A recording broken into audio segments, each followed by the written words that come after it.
all through the thing, the one guy said, I picked a bad day to quit drinking coffee. I picked a bad day to quit sniffing glue, right?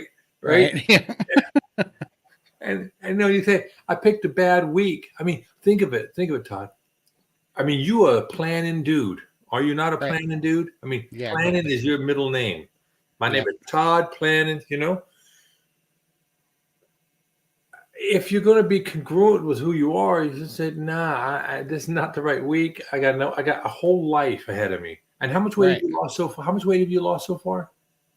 Well, now that I'm doing priming, it's really weird. It was funny.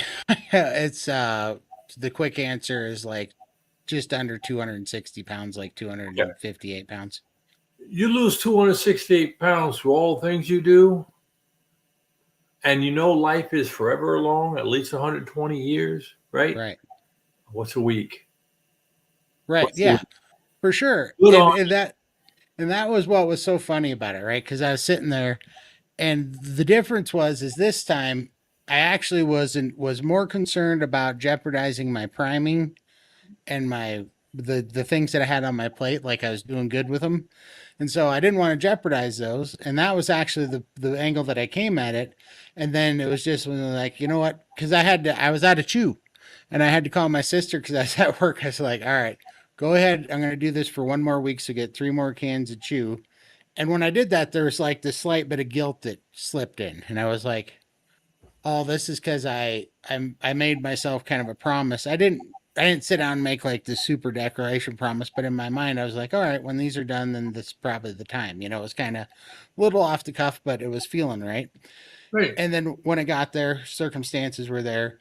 But this time it made so much more sense because what I was doing, it had nothing to do with coming up with all these nonsense excuses just to get another week of eating bad or whatever. This time was actually built around being successful with what I was already taking on. And then, and I was thinking about all these things. I was like, that feels so good to be able to trust my own motives, Hey, good. Hello, Don. I think you got one of your posses in here, buddy. Oh, really? Who we got here? Don Schonger. Oh, hey, buddy. How are you? I got a lot of new subscribers today that I'm not yet familiar with because my Sean Baker interview posted this morning. Oh, okay. Yeah, and in fact, I'll post that in the chat if people want to check it out. Yeah, do that. Do that by all means. Well, hello and welcome, Don. Welcome to the House of Scotty P with your host, Scotty P. Hey, yeah, we just have a good time here, Don. We do this this live format. We try to do it a couple nights a week. It hasn't been that way this week, but we try to do it.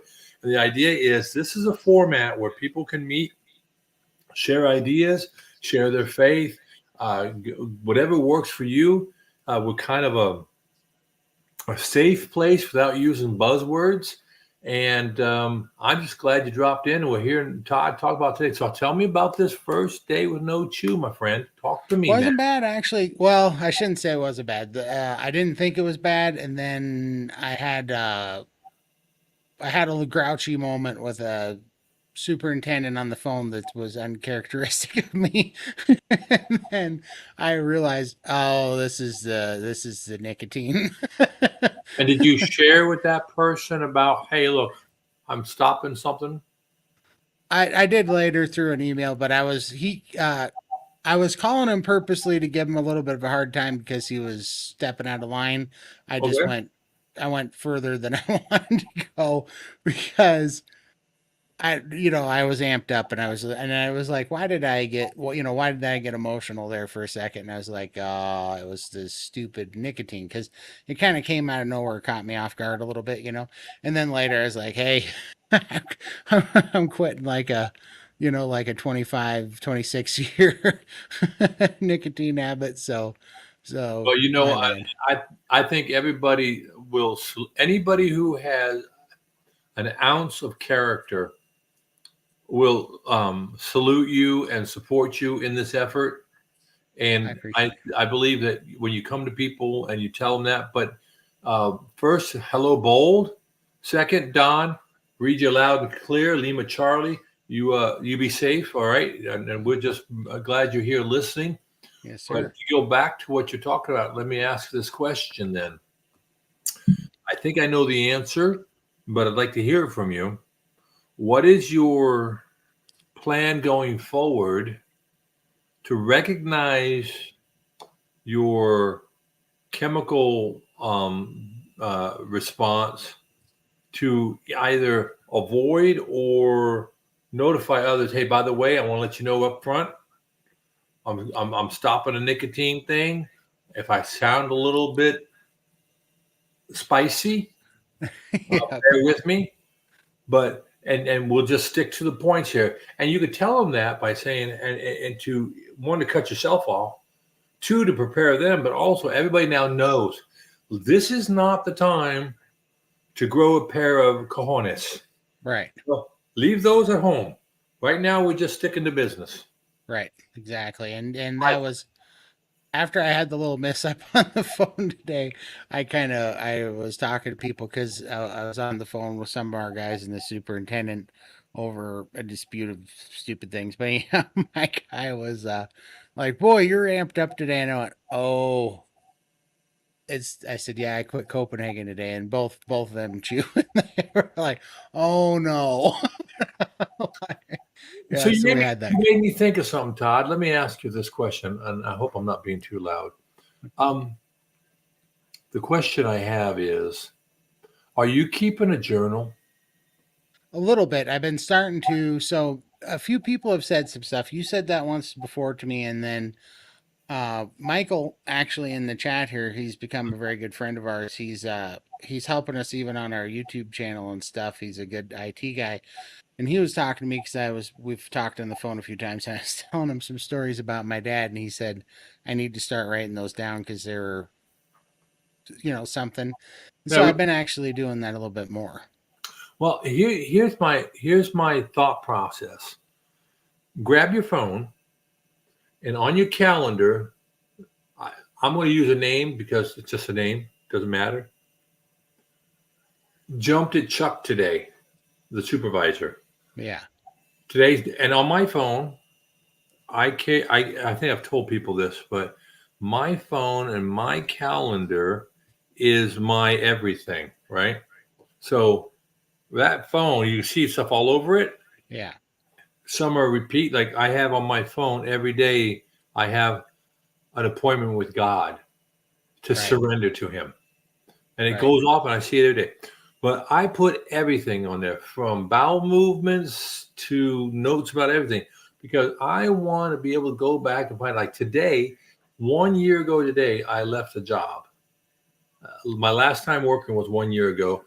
And the reason I left this job was I was so denigrated by the CEO.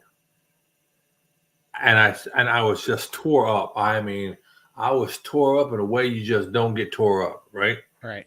And I said to myself,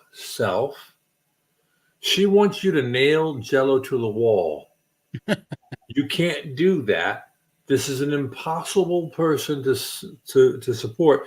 And I wasn't working at my level of acumen, if you want to say. I'm not trying to be too big, but I was doing a job. I was helping someone make money, and I was doing my part. But this got weird, and I said, you know what? I don't ever need to be denigrated like this. I walked into the HR person, handed in my stuff. Now, being the person I am and the years I have, I had everything ready. When I handed in case they wanted to do one of those, immediately walk me out, everything I had was already out in my vehicle anyway. Yeah. I'd already wiped my computers, done all my stuff before I handed in this notice. I didn't chit chat with anybody. Yep. And I walked in, I said, you know what? I'm only waiting around because I want to tell this CEO eyeball to eyeball.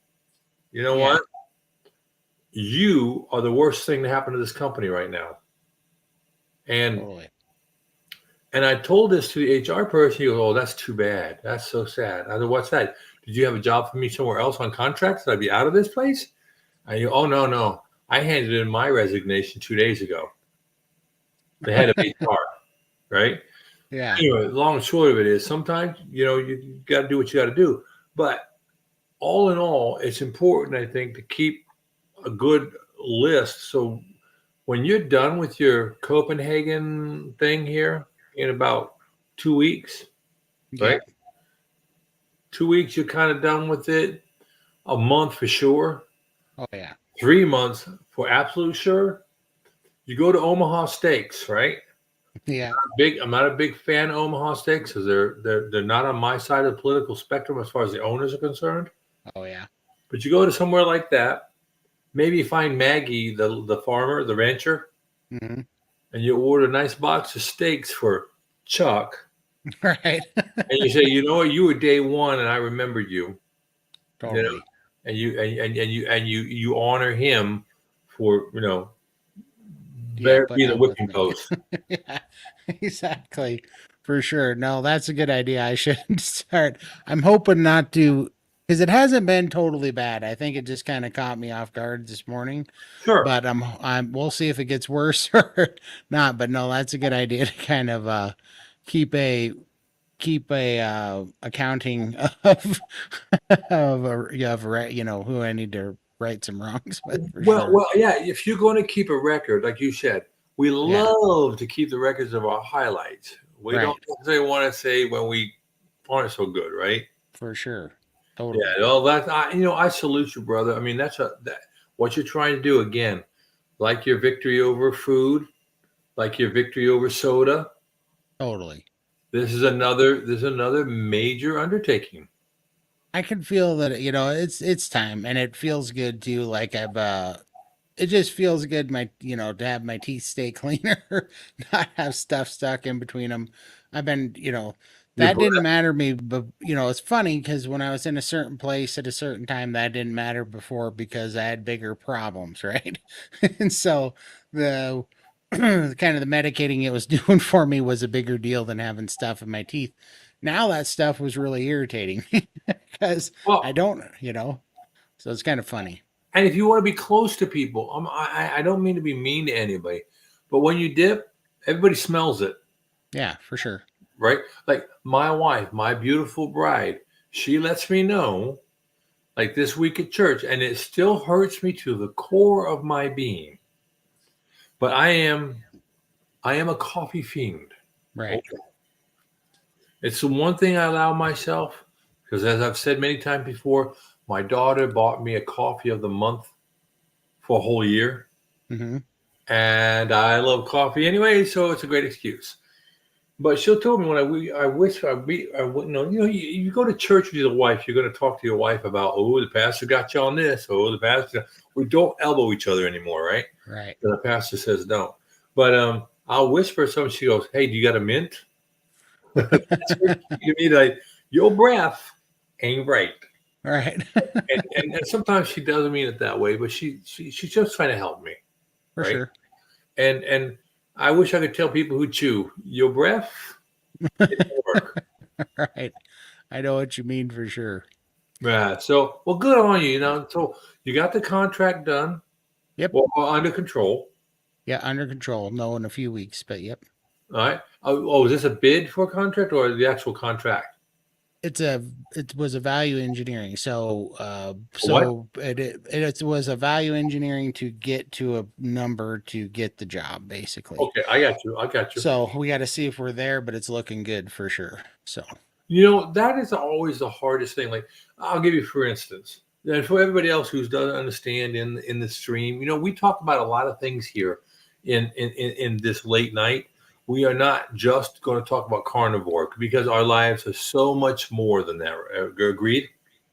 But absolutely. but when you talk about a business and doing things, and I did this pavilion trip thing of mine, right? And I've been eyeballing costs and keeping just to close in the gables on my pavilion. Somebody wanted about, what do they want? $2,700, right?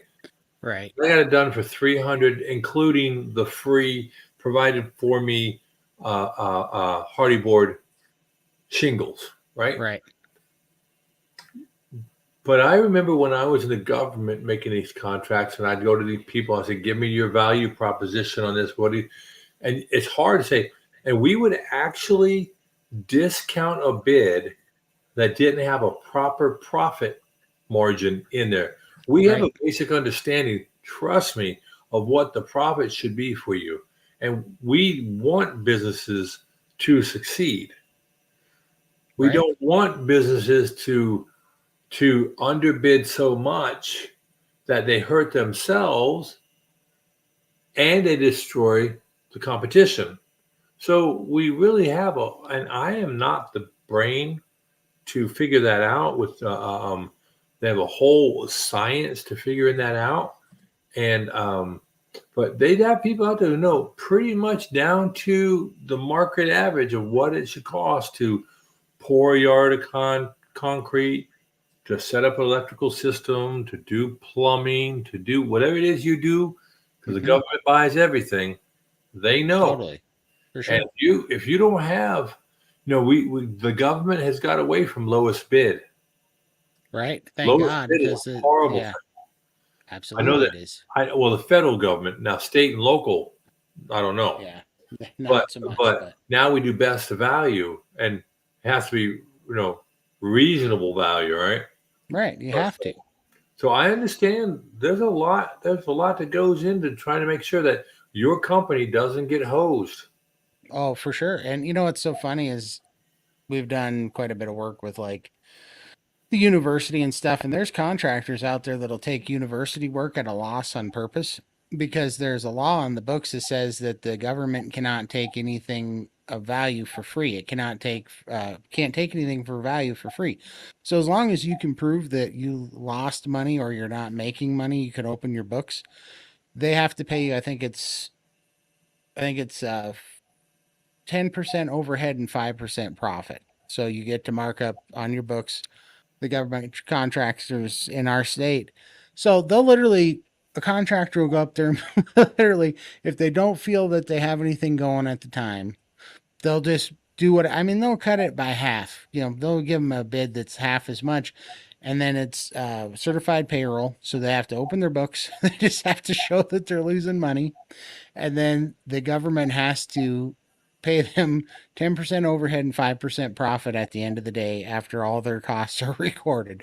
And so that's a game people play around here where they go, oh no, we'll do that for, $50,000 and it's $300,000 that they need. And they'll do that just to get into the job so that they can do the 5 and 10, we call it. Yeah, Pretty funny. and to me, now I was never a contracting officer or whatever, but that would be somewhere I would definitely keep a note and say bad actor. I don't want those people. Now, look, I was a weather guy. What is weather, really? Come on. But then when I moved over and I was at Missile Defense Agency, missiles mean something. Right. I don't want bad actors. And so, did you see where a former president negotiated for new Air Force Ones? They got to upgrade those fairly regular, right? Right. I remember Trump was negotiating for him. Yep. And he got a firm fixed price. He gave them the moon. They've already lost $2 billion on it. Wow. Right? Wow. How'd they do that? Because I thought he gave him a pretty good deal. Oh, he gave him the moon. Here's the thing. The economy went to what? Yeah, slow. Yeah, there we go. The inflation got him. And now all of a sudden they said, look, we're making 30-40% profit with the current bid. Take it. Right. And then the market tanked 80%. You're 40% under, right? 40% overrun, right? So, the long and the short of this whole thing is firm fixed price is not the private industry's best interest. No, especially not in long term. We fight that all the time. If we're taking on contracts that are over 18 months, we really have to think about it. Because it's really you're sticking your neck out. You don't know what's going. You could be giving up the world to stay busy on these contracts 18 months later, or you could really be hurting yourself. There could be like you got to get in there and get out. I don't like contracts that are much over a year, to be honest with you. Or for me, what I did both as a government guy who oversaw the contracts, not as the ultimate customer end user. All right.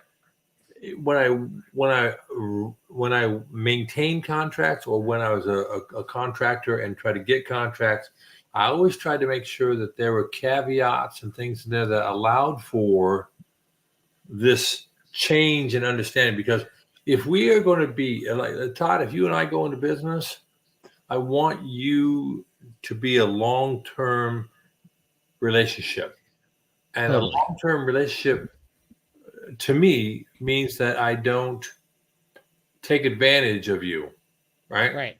So I put in there, and I fought for on both sides of the aisle. I fought for having an ability to come to the table for addressing these situations. And even when I was in politics, I fought for language in things I had to deal with that said, "Hey, this isn't working for either party. Someone's being disproportionately hurt." Now, the only time I didn't do that, and I'll be honest with you, there's a company called Litton, like Litton iced tea. Yeah. But it's called Litton Lasers. Really big in the whole laser business. And they were out of Massachusetts. And I bought these laser rangefinders. So if you ever been out golfing or hunting, right? And you got your little binoculars to get to range. Yep. Well, I got a pair that had mil spec, all right, but they were monocular. You know, you had two eyepieces that came down to one prism. They were accurate to within one or 10 centimeters at 10 kilometers. Wow. Pretty accurate stuff, right? Yeah. Right. And you're talking about a rangefinder, right? Right. So I got to hold this up, hit the laser, point at a building or a tree. And the reason weather guys wanted it was we could make our visibility marker, so we know, airplanes need to know when they're coming in what the visibility is, right? Right. And you could actually do them on clouds, because after a certain penetration of cloud, you'll get a return that makes it kind of an opaque layer. So we can say the clouds were at a certain layer, right? Well, I got Litton to agree, or I think someone else before me got them to agree on contract for a certain price. They are only $9,999 each, right? So we bought a bunch, right? But there was a contract clause that said as long as we bought 5 every year, the contract would go on at that price, and there was a pool of like 150 more I could buy at that price. Right. This is 1997. Well, 1998, every year I'd go to the boss. I'd say, "Hey, boss, it's that time of year. We need to buy 5 more of these laser rangefinders." And I was a project manager. And he goes, "Scotty, we can't buy 5 more of those. Those things cost $10,000. Where am I going to find $50,000? I think, "Boss, if you don't buy these for $50,000 now, we won't have the opportunity to buy these later." Right. And, "Okay, we'll buy 5 more. Find people who can use them." So we bought them every boom, boom, boom, boom. But there was this little soiree we had in Kosovo. Do you remember that? Yeah. Okay. Well, in that little soiree, all of a sudden, everything in the whole world was all about Kosovo. Everybody and their mother in the special forces groups wanted these LRFs, laser rangefinders. I went back to the boss. "Hey, boss, aren't you kind of glad I kept that contract up?" "Yes, I am." I said, "Hey, boss," and the boss said, "Good, Scotty. I need you to go out and buy me another 100 of these." "Okay, boss. 100 at 10,000 a piece. We're talking about a good amount of money." He said, "Go buy get them going." I said, "Yes, sir." Well, I called the people. Well, what had happened in the process is some MBAs out of Harvard had decided and had convinced the owners to move the company from Massachusetts to Florida. "Oh, it's a much better tax place." Blah, blah, blah, blah, blah, blah, blah. And they said, "Okay, go ahead and do it."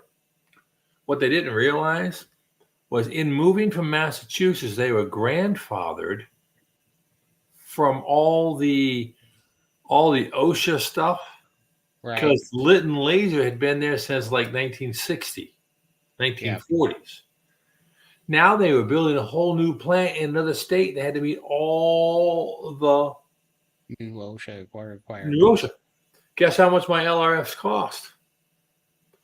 $30,000. I said that's nice, but they cost me $9,999. Yeah. And I got a contract, and here's the clause, and you will honor that price. Right. It's the only time I ever took someone, to the cleaners. Those two individuals, they no longer worked for Lytton. Right. Because they had to do everything. And when you mess with lasers, you got to be right. Anyway, and we had problems with those lasers later because what they did, so the people before me, they put in all these requirements, and they never put out a maximum power rating. So when they put the 3 little lithium batteries in there, the power was about 4 times what is recommended. And some genius who became an officer, I'm sure, wanted to see the laser. So he took the LRFs and he put it out and he shot it at his chest. Yeah. Of course, you didn't see the laser. Right. But the laser found his button on his uniform. It bounced up into his eye. Oh my gosh. He lost that eye. That's crazy. Because we found out on center with if you were wearing like binoculars or any light gathering device, this laser would take your vision at 20 kilometers. Wow. That's crazy. And so anyway, I learned a lot about that. I learned a lot about OSHA at that point in time. But about contracts. Anyway, we got way into the weeds. I apologize, everybody. Thank you, Ellen, for telling everybody, hit the like button, man. Smash the like. Smash the like button. Limitless Lindy says hi to you, Todd. I know you guys have a great show going on. Early morning to you, Susan. Take care. God bless. See you, Susan. I'm so glad you are safe and that you got a car. Your family is safe and all is well by you. Take care. God bless. Good night. Hello. We must have another one of Todd's friends in here. Amandi's Secret Garden. Ladies and gentlemen, I'd like to introduce Amandi. Jumanji. Amandi. Okay, I'm done. Hey, Mandy, how are you? Let's see here. All right, so we're doing a little bit of wow. What are we wowing for, Mandy? A secret garden now. Wait a minute now. A secret garden has a lot of connotations there. All good, mind you. How are you? Mandy, where you coming in from? All right, doing good. Love the laser story. Yes, a laser. I did think about getting some laser certifications because of my job. I could have kept myself very well employed with laser certifications. You'd be amazed at how simple it is to get certified as a laser safety person. Do it, Todd. Do it. There's nobody in Wyoming doing laser safety. Well, Montana, but actually, Montana, same diff. It is same. There is actually, it is weird because these laser manufacturers blew up around here for some reason, and I've talked to a couple of them. One of them wanted us. They bought a building and they build lasers, and they wanted us to fix their service on their building, but they said I think it's our altitude. I think our altitude is good for making lasers. I think is what they told me, because we're for testing them. Yeah, we're at like 6,000 feet in elevation, and so something about the temperature and the altitude here, the laser companies like. So it was weird when you said that because I don't know. There's like 3 pretty major laser companies in our town that build lasers for special projects. Hey there, Kip. I gotta be honest with you. I know about that a little bit because when I was at Kirtland Air Force Base, I was heavily involved in a lot of things laser. And the thing that was really big there was because of thermal turbulence. FYI, thermal. Are you familiar with the idea of thermal turbulence? I'm not. No. So, have you ever looked at a road that's really hot and seen the shimmering off the road? Yeah. That's thermal turbulence. So when you are looking through the atmosphere, if you're looking horizontal to a certain distance, until you get the curvature of the Earth, you're kind of in a homogeneous level, right? But have you ever, Todd? Have you done many flights in your life? 4 or 5, yeah. Okay, so when you fly over mountains, you have turbulence, right? Particularly going in and out of Montana, over the Rockies. That's orographic. That's mechanical turbulence. Yep. All right. But when you fly over Texas, when you fly over New Mexico, the hot places, you get a lot of air that lifts differently because of temperature, and it only goes to a certain height. Well, that's turbulence also. So when you want to fire a laser for effect through all that, you have to account for the different densities of the atmosphere. And so that turbulence, that's what turbulence is, a change in properties over distance, right? Yeah, I get what you're saying. So if I have a change in temperature because of a cold front, hot, warm front, whatever the reasons are, a phone wind, you get a lot of phone winds in Montana, right? Yeah, we do. Yeah. So the idea being turbulence, and you can actually have thermal turbulence. Let me get a couple of shout outs real quick. First and foremost, hello, Kip. Good to see you, brother. Glad to see you on here. Kip. Minimalist, hello, quick hello. You've been in, but now I have to run. All right, church night. Yeah, I got that connection. Hello. I'm glad you came in. All right, let's catch up. Everybody's saying hello, Amanda. Hey, by the way, Amanda, welcome from Central California. That's a big state. It's a really long state. Central California could be so much, but thank you for being here. I appreciate you. Carnivore Nana. I've been to Kirtland. Yes, my 2 sons were born at Kirtland Air Force Base, and I was born at White Sands, New Mexico. I'm a nuclear baby. Maybe that's why I don't have hair. And I'm a lot taller than everybody in my family and a little weird. So I was born at the Trinity site. Yes. Well, not at the Trinity site, but it doesn't really matter. Did you know that the people who carried the nuclear material for the first nuclear bombs, they could feel the physical heat emanating from that material? I'm guessing they didn't make it then. None of them did. Yeah. Teeth, hair, eyes, everything fell off. Okay, this is off topic. Okay. And my sister ended up being a nuclear engineer. What else we got here? We have, everybody's saying hi to everybody. Nana, they said, they took the laser room. Yes, 1984 was a very good year. That's when I came in the military. And hello, at Lindy. Okay, Amanda knows Lindy. That's great. Amandi, great. Okay, we are all caught up. I just like to make sure that we stay up. Kip, welcome. Kip, I am so glad to hear you are working on doing what you need to do. I think that's awesome. I think, you took off a week, you put on a bunch of pounds, you lose a bunch of pounds. For sure. Chernobyl, I did. And I could tell you some stuff about Chernobyl from the military side and the weather side that you probably didn't get from anything, but we'll do that another time. Oh, AFROTC. That's sweet. Sweet. Yeah. Chernobyl. Yeah, I went over to Europe after that, and anyway, we'll talk about that another time. Nothing that I would go to jail for. Eyes fell out. I'm a good. No, their eyes didn't fall out. Thank you very much, and you are a good listener. I'll have to be careful. Oh yeah, thank you so much. By the way, Michael, I figure everybody knows where I'm at if they're here, right? Chernobyl. What they didn't tell you, because I had the weather atmospheric charts. Chernobyl, the upper atmosphere pattern was a little bit more different than what they publicized. And I actually met a gentleman who was part of an experiment. They found out that people who lived in those Nordic countries, when they did autopsies after they passed away, from whatever reasons, they found high levels of radiation in some people, and they didn't find it in other people. And they couldn't understand. Now, tell me, why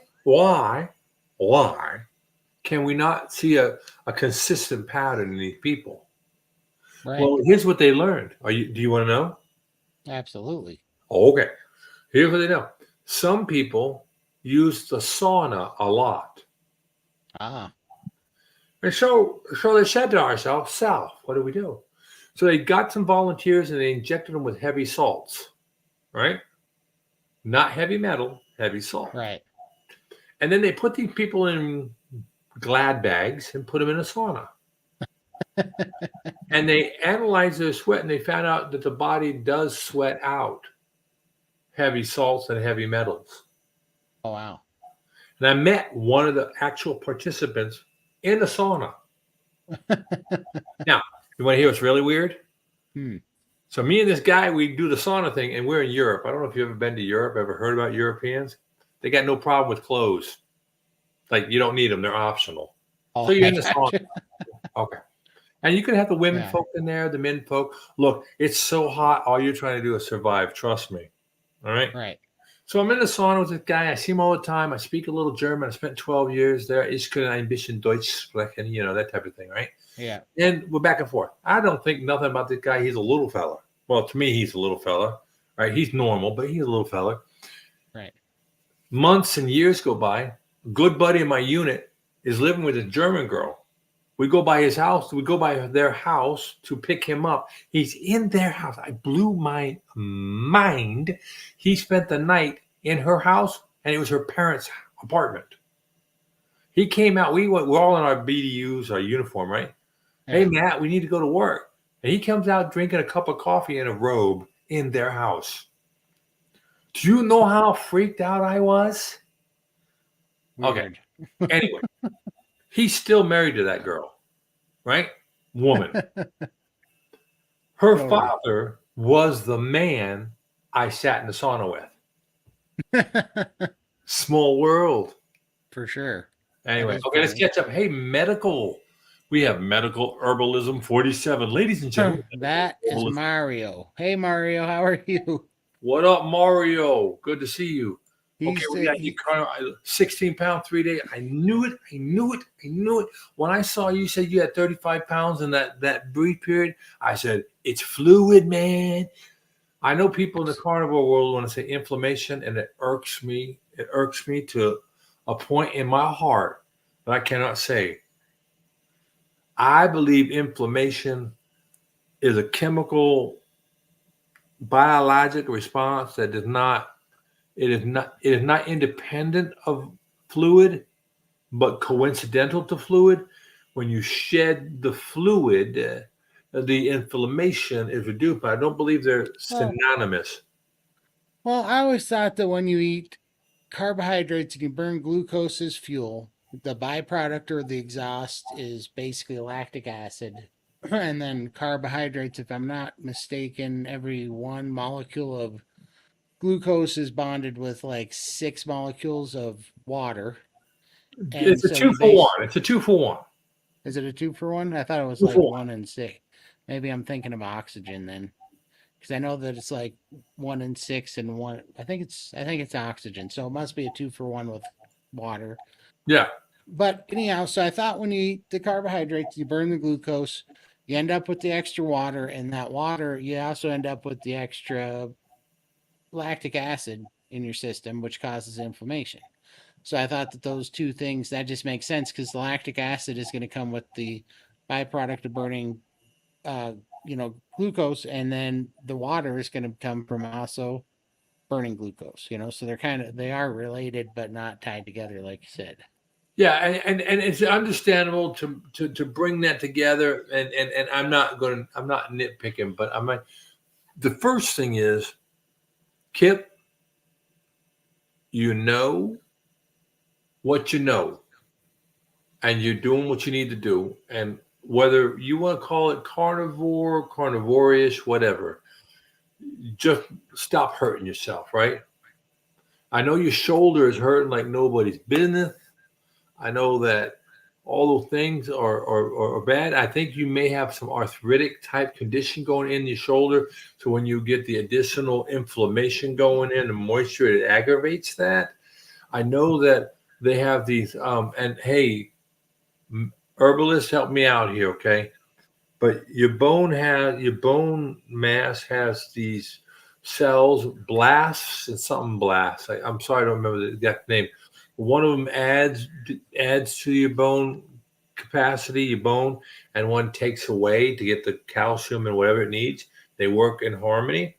And I would say, Kip, that in your inflamed status, because of whether it's carbohydrates, whatever, your body started to rob your bones for things.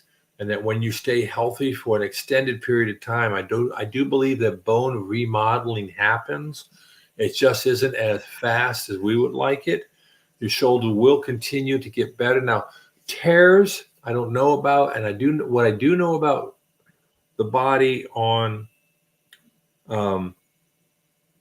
damage to tissue is when it rebuilds back, it builds back with collagen, kind of like a recluse spider's nest. It's not organized. So what happens, you may have fibers that used to lay like this, but then if you tore them, they may come back like this. And physical manipulation will move those fibers back into alignment. But it's painful. That's when they do the deep massage and stuff like that. Your body will respond to that. But yeah, they call I had to happen like with trimming. him. Yeah, sorry, I was just reading. Oh, I think they call that trimming. I was just reading what Mario was saying in the chat because Mario's funny. This dude's about to just go in on. This dude's super passionate. So I was just looking a little bit to see what he was telling Kip because right now I'm working with Mario. He's a really nice guy. He's in Greece and he reached out to me through the chat, the comments in my YouTube video. And since then I've talked to him several times on Discord, and he's kind of got me on this program. I got to get with him tomorrow, but I was just seeing he basically he uses carnivore and stuff in conjunction with his herbalism, if that's a word. But it's kind of interesting. So he believes that it's very much so a gut microbiome issue and a plugged bile ducts in your gallbladder, and also a fungus. And so it's funny, I got to talk to him tomorrow, but he sent me this video called he got my attention because he messaged me and he goes, I need to help you. He said, you have the fat virus. I was laughing so hard because I'm like, well, man, you might have me dead right there because if there's such a thing as a fat virus, I probably got it. So let's talk it out. But he sent me this video and it was pretty interesting. They found this, I think it was in India. They found this virus that when they put it in chickens and monkeys, I think it was called like N36 or something, that these chickens and monkeys were getting fat and it was spreading this fungal virus. And so they started testing obese people and they're finding like antigens and antibodies in these obese people, like 30% of them had this N36 antigens in them.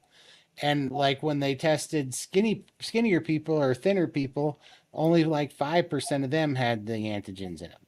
So it was really interesting thing. So yeah, I'm kind of working with him and he's about to put me on a supplement regimen to try to unplug my gallbladder and pass some gallstones he thinks I have, and kind of get on the supplement. Not to get off topic, but I just thought that was kind of interesting. All right. Well, hello, Lisa. And you know what? I'm going to tell you what. The whole idea of some type of virus is not out on left field. From what I understand from listening to some people who are big in the gut biome space, yeah, your gut biome is there as a response of what is available. So, like, if you leave something in your refrigerator too long, I don't care what it is, if you leave something for too long, you'll get a growth on it that is attracted to and thrives in that environment. Right. Like if you leave pasta, you'll get this red virus, this red growth on it. If you leave cheese, you get different growth, right? So what I heard, and I want to say it may have been our sprinting doctor, Dr. Sean O'Mara. But if you fill your gut and your body with a certain substrate, then the natural inclination for nature is to respond to whatever that substrate is. So when they talk about the gut biome and gut biome diversity in the gut of a carnivore versus a vegan versus a SAD, yes, they are different, but it isn't that those differences are negative. So um, there still is a diverse culture within the carnivore's gut, and part of our challenge is when we translate from one state to another, that period of change is tumultuous on our body. So our body has a lot of epigenetic capability to upregulate and downregulate, whether you're eating primarily sugars or fats or proteins, and lots of other hundreds of thousands, I'm sure, of cascading events. Right. So to say it's a fat virus might be a moniker that covers a series of things that happen. But to be sure, if my gut responds, now this is a Scottyism, so let's just remember that. If my gut is responding to a high vegetable matter diet, then I may see a certain set of consequences, let's say downstream. Yeah. When I go to another one, I have another set. I think that the set of consequences from a primarily carnivore one brings us back into a more natural balance, but it doesn't make us immune. But for sure, seed oil consequences, Hmm. processed sugar consequences, high fructose corn syrup consequences, throw in some nicotine, throw in some alcohol, and of all things, stress. Yeah. And you may have an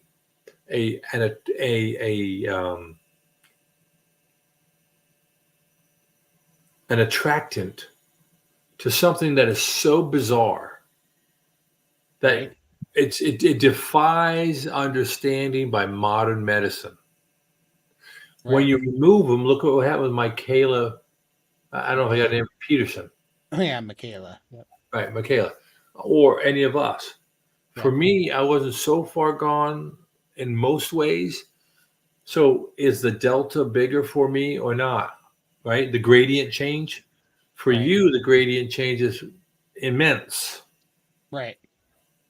Right. And for sure. And some of the stuff. So he touched on a few things that's why I was like, all right, this guy's got some definite points, and he's definitely passionate and has a lot of information.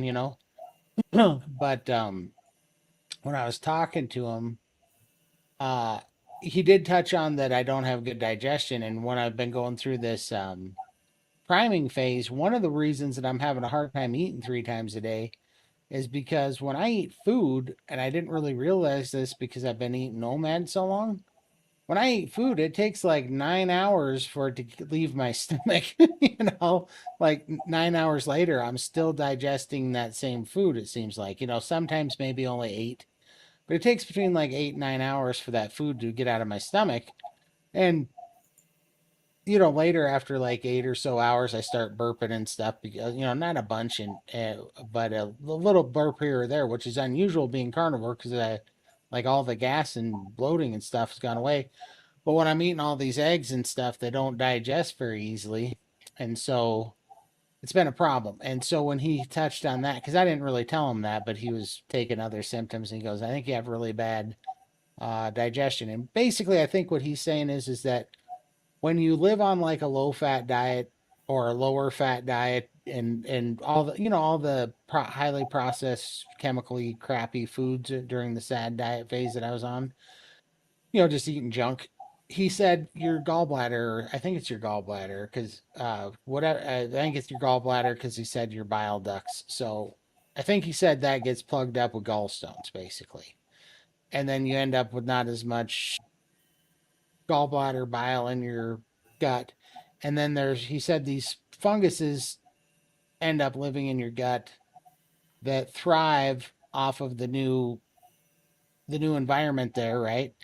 And so he said what they need to live on is food that is fermenting. And so yeah, you end up with bad gut digestion because they kind of build an environment down there that keeps the food from being processed too quickly because they need it to ferment to eat this food. And so, anyhow, that's kind of his point to it. But I get what you're saying. Like, I've thought that too. I'm like, man, there's so many ways to change the gut microbiome because there's so many different things you could put down there to culture it. Where he's, I think, coming at it from the standpoint that no, the things you put in it shouldn't have near as much to do with it because your stomach acid should be at a high enough level that it can really plow through it and kill a bunch of those enzymes and things off, or they shouldn't be able to live through the stomach acid. I think. So let's maybe simplify it a little bit from my understanding. And this is just my understanding. I'm not a medical professional, but okay, whatever goes in and gets through your intestinal tract will set up a biome. Now, whether that biome is any good for you or not, that's subject to debate. Your body is built to handle a broad spectrum of fuel sources and nutrients. So we should look at, I believe we should look at what we put in our pie hole, right, as either a fuel source or nutrient source. Hello, Arlene. Good to see you. And oh, by the way, everybody, just in case you don't know, and I do apologize, if you come in from my instance of on the YouTube, you won't see people come in on Todd's. But if you open them both up at the same time in two different windows, so open up Todd's and open up mine, you'll see all the comments. Okay, so when we have bile comes from the liver. That's why people can live without a gallbladder. right. The gallbladder is where concentrated biliary salts are stored for when they're needed. All right. So that little extra, it's kind of like having nitrous oxide on your car. All right. When you eat, your food goes in your stomach, you chew, the gastric acids do what they do. Things get a different enzymatic things going on. If you're eating, depending on what you're eating, whether it's a protein or fat, amylase, all those different things. Yeah. It goes out of the stomach and empties into the duodenum, where a lot of very important early on nutrients are absorbed in the duodenum. Now, before we go any further, the acid level in your stomach is critically important for shutting off the pyloric valve to your esophagus. If the acid content in your stomach isn't very strong, and it's a relative term, okay, not an absolute term. If that is low, that pyloric valve won't close and you end up with acid reflux. Right. So when you take lots of sodium bicarbonates and all these different things for acid reflux, like Tums, in the long run, you're hurting yourself. You weaken the acid. So now you're going from acid reflux to GERD to Barrett's esophagus, because you'll get so much acid up into your esophagus, almost up to your lungs, where you'll aspirate.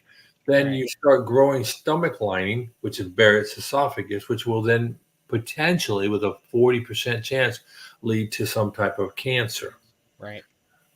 What you need to understand is most acid reflux or most heartburn and most of the ulcers are started. They only knew this from 25 years ago from a bacteria called H. pylori. So that's why they can treat ulcers with an antibacterial, right? So now let's go back on forward. We got to understand the digestion. So now all your food has been emulsified and grumbled up and dumped. goes into the duodenum, your body pulling out all it can from there, and then it goes into your small intestines. At this time, the food you ate is no longer called food; it's called chyme. Chyme, it's all liquid. Moves all the way through your small intestines, goes all over, lots of things, and your villi are hanging down in it, right? And the villi are sifting through everything, pulling out what they can. All right. After it gets through all your small intestines, it gets dumped into the beginning part of your large intestines, where, by the way, you have your vestigial remaining part of your appendix, right? Which is actually a larger part of the large colon, and in other animals, that is much larger and much more involved for fermentation of your food. Then all that chyme starts moving up the ascending colon, goes across the transverse colon, and then down the descending colon, and then eventually it makes its exit. In the large intestines, what's happening is all the moisture is being drawn off, right? Right. That's where your bile salts get drawn off and get sent back up in a concentrated form to your gallbladder, right? I gotcha. Okay. Now, my gallbladder has shrunk by 30% in the last 2 years because my gallbladder is constantly being utilized because I chow down on butter. Right. And I chow down on fatty foods, right? Right. My system, now that's all gotten better on me. I think it's just real important to understand the things and enzymes and bile and what goes on in your intestine. And then you throw in the gut biome. And now a lot of food we eat, and particularly in a SAD or in a normal diet, let's not go SAD, so a regular diet that's not monetized into only being meat, right? A lot of the critters in our biome, they eat stuff and they off-put nutrients that our body absorbs. We have a very symbiotic relationship with our gut biome. Our body is capable of adapting to a lot of different biomes.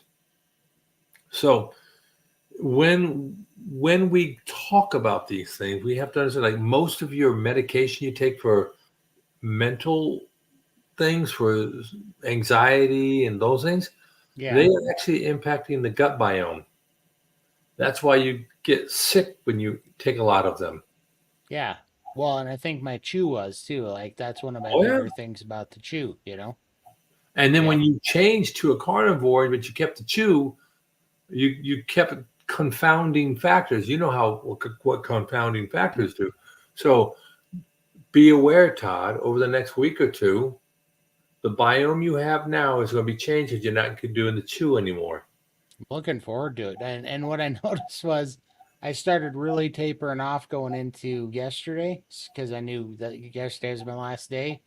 And I got quite the appetite out of it, which originally would have worried me when I was carb addict, because an appetite, bad thing then.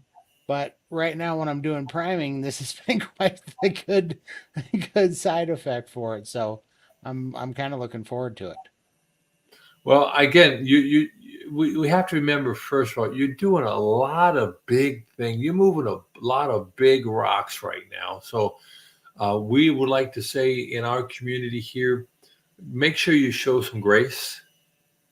Oh, yeah. And I do believe the power of prayer will help you here. Oh, absolutely. I can tell you, I've said it. I've said it many, many times. I give Carnivore too much credit most of the time because this all started with me on my knees looking for a miracle, and that's where it started. So I know what made the biggest difference here for sure. Well, and I do believe, and as you all know, I'm a big believer, and I'm a faithful reader of the scripture, and I do believe that when we utilize the power of prayer and we utilize our minds, we are definitely making a big, big, big impact on our physical well-being. Hey, Carney Vlog, how are you? Hello, hello. Hey, Carney Vlog. I sent you a comment today. Michael actually introduced me to your channel, and you got an awesome channel, man. Definitely following you now. Yep, but good. I'm glad you had. I love the beard. If that's your current beard, man, I'm gelling. I can get a big beard. I can get this part pretty big. This part comes in kind of scruffy, but here I trim this down just because it drags on my wife's head, and she's not happy about that when I hug her, and she gets the Brillo pad over the top of her head. So that's one thing. I have noticed that my beard is growing so much thicker. I think Trying to my remember. I think my face got smaller. Yeah, it looks smaller, and I noticed that when I came back in here. But I'll tell you what, the eggs right now are making my hair grow out of control. Like Stop it. Stop it. I'm like jealous. super. Well, no, not that hair, right? Okay, so you got nothing to be jealous of here. What I'm saying is the hair that I do have is thicker, it's darker, and my facial hair, all of a sudden it's like I'm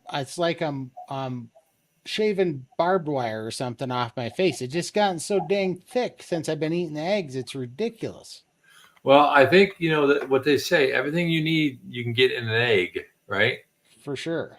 But the other thing I think is now I'll defer to Lindy and other people here, but here's my thought process because this you heard me talk about this young man I'm trying to help and his grandfather, right?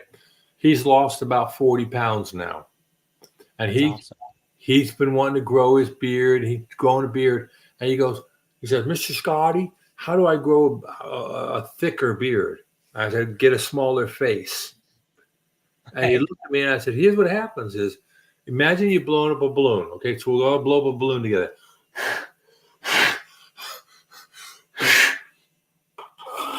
And we blow up the balloon, right?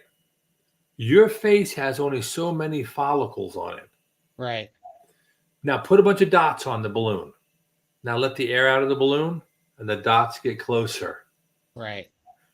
My beard has gotten thicker, and unfortunately, so has the rug on my shoulders and everywhere else Right. has gotten thicker because there's less distance between each follicle because I'm not so swollen. Totally. Totally. So I think I tell people this, like, ladies, I apologize. I try hard not to be a chauvinist pig, but it is my strong suit.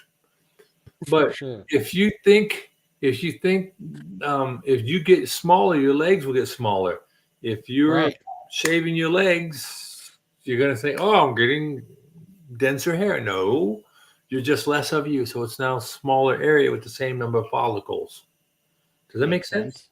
Okay. Totally. I'm gonna catch up on some of these here things. Hello, Maribel. Good to see you. I think you're here.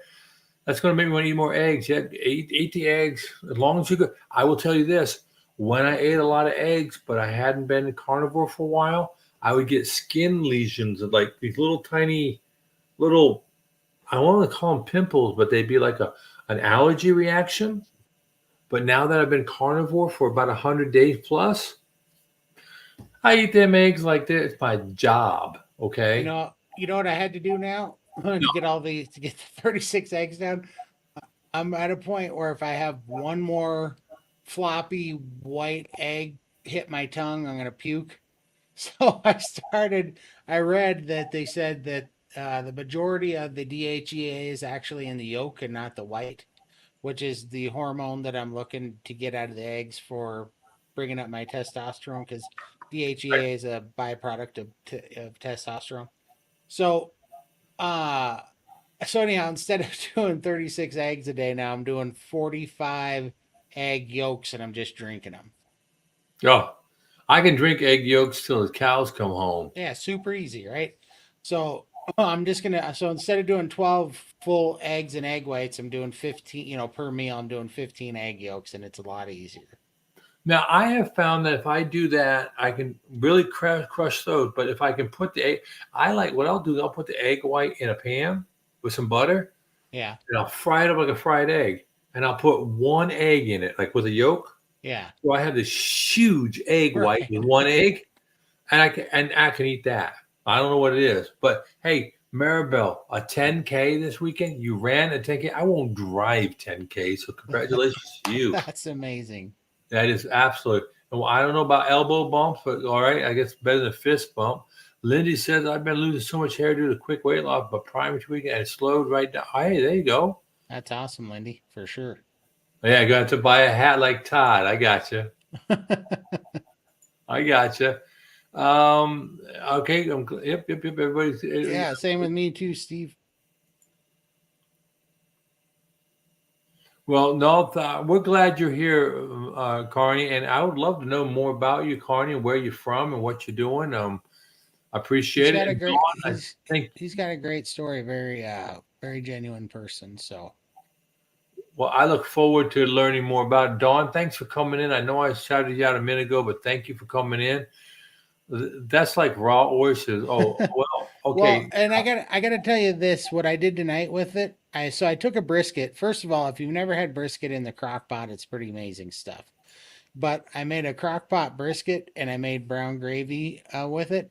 But then I put the egg yolks in the brown gravy and made like a brown gravy yolky gravy, and it was delicious on that brisket, man.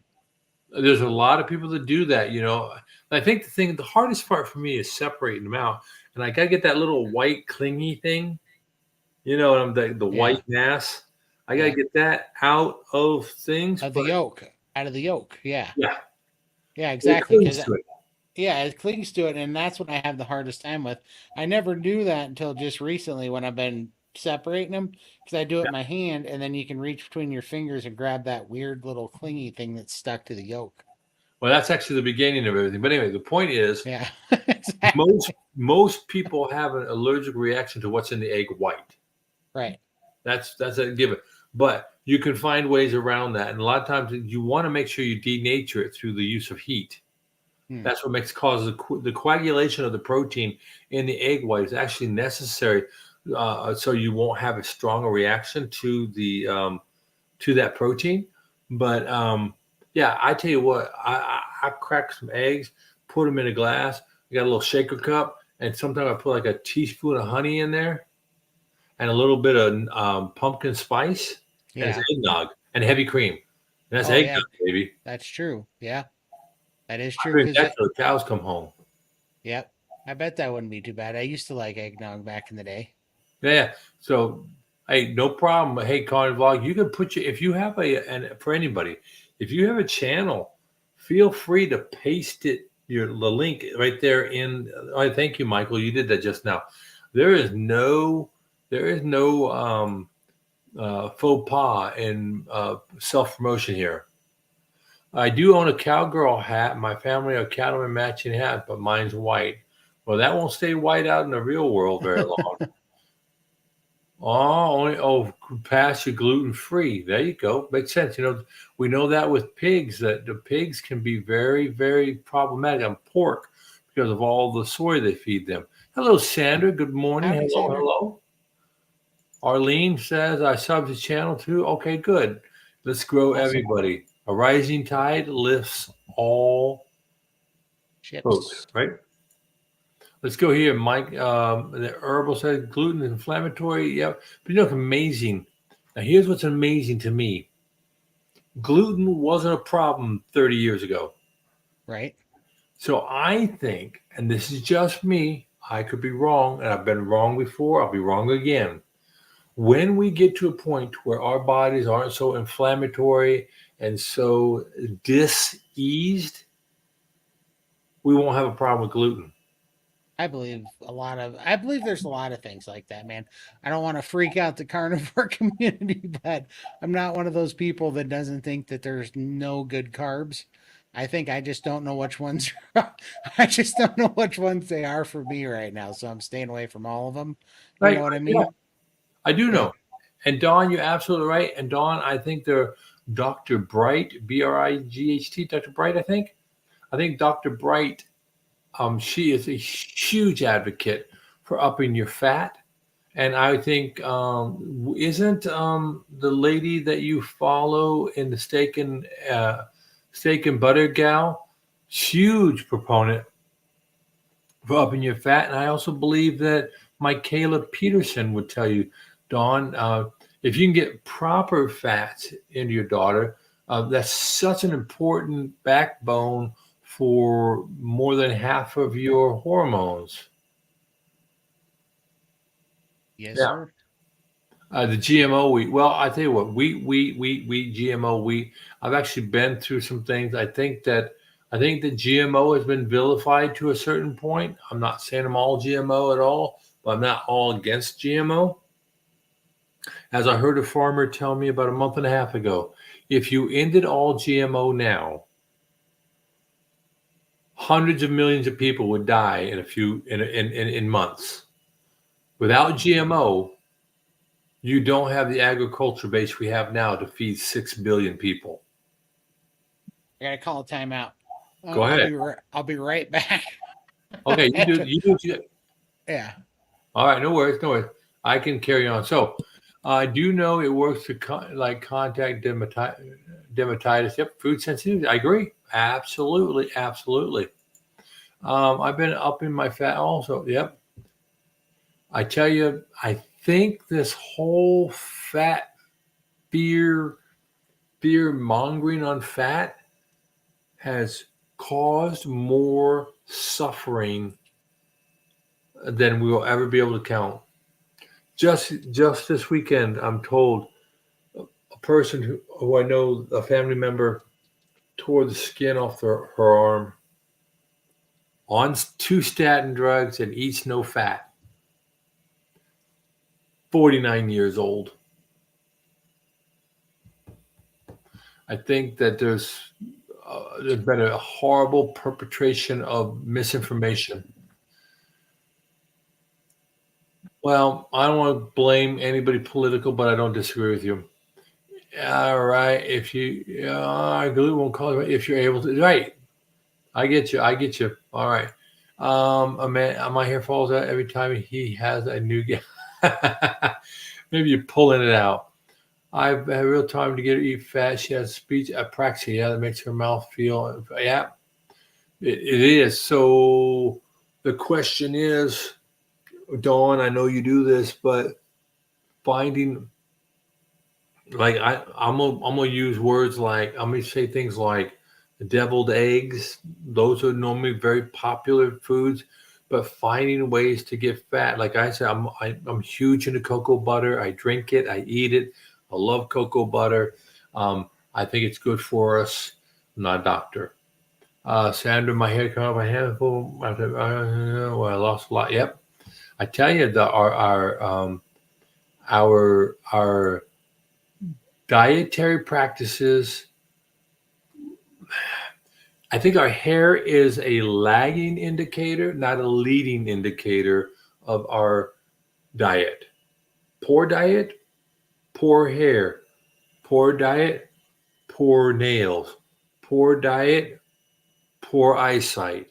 Poor diet, poor teeth, right? And mouth conditions. Leaky gut, yes.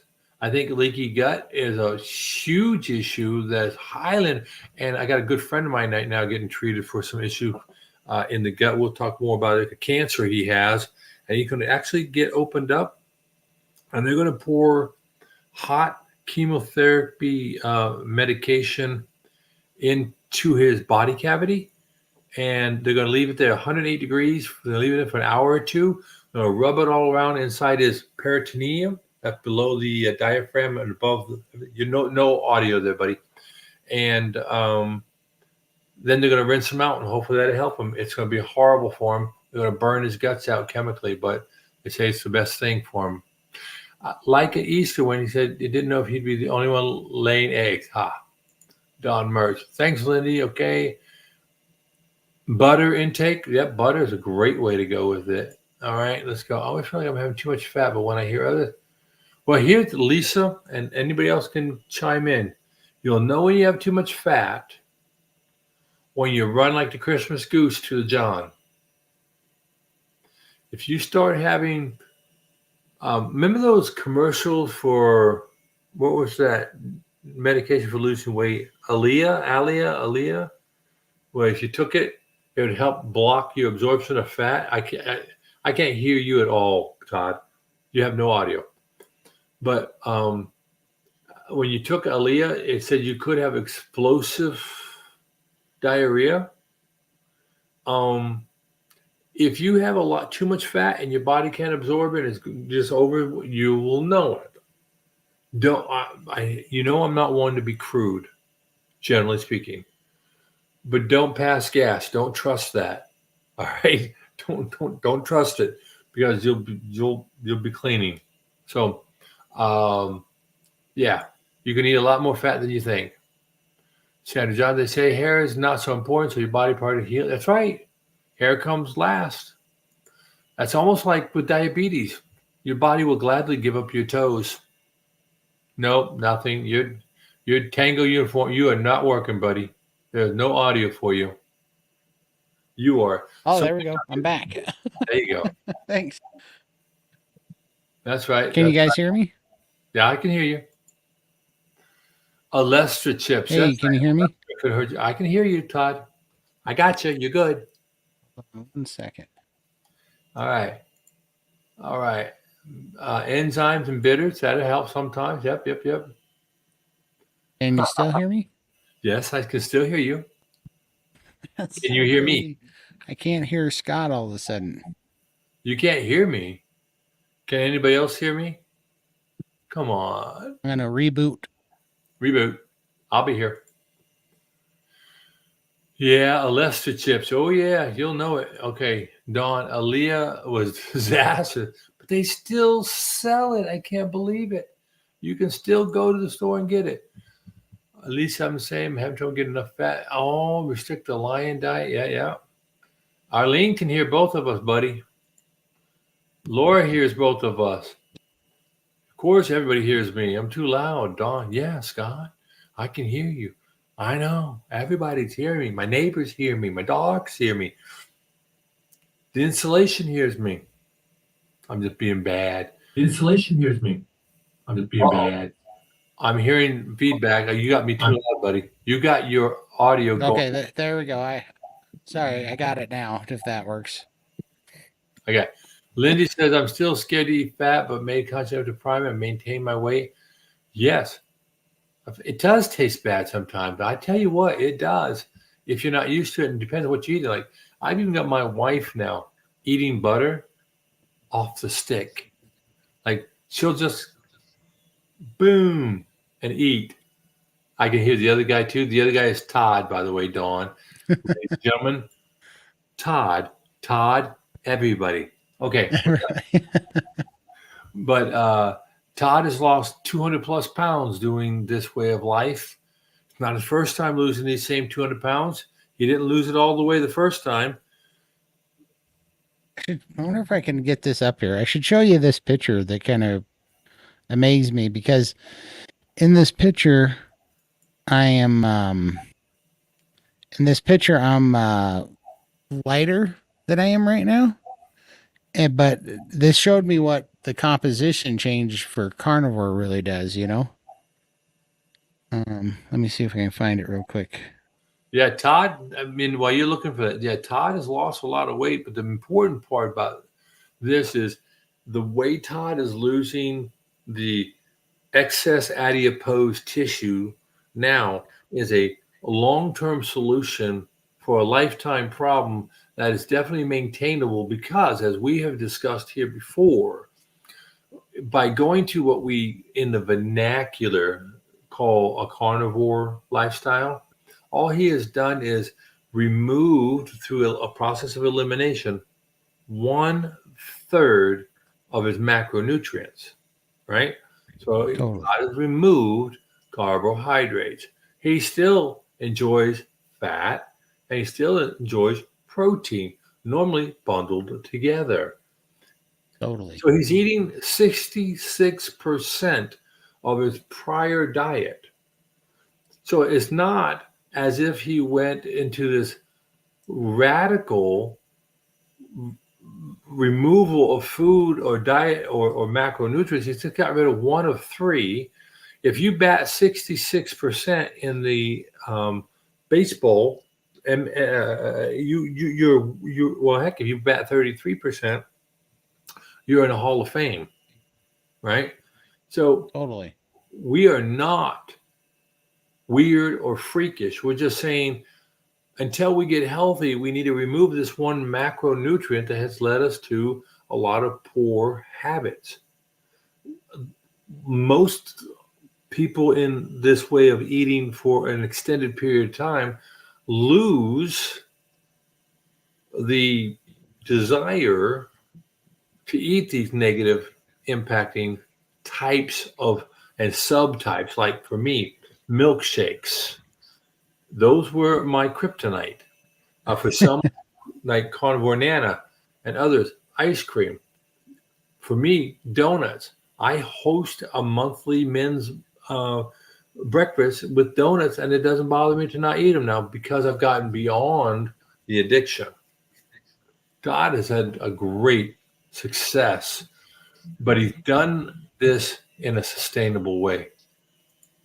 Yeah, this is the easiest thing I've ever done. Like, this is what's so freeing about it, is the fact that it's like so taken care of now, because its days are numbered, because it's just so easy to stay on this now that the hard part's over. The hard part, the carb cravings, the addiction, all that stuff. I mean, that's all dead now, you know? Right.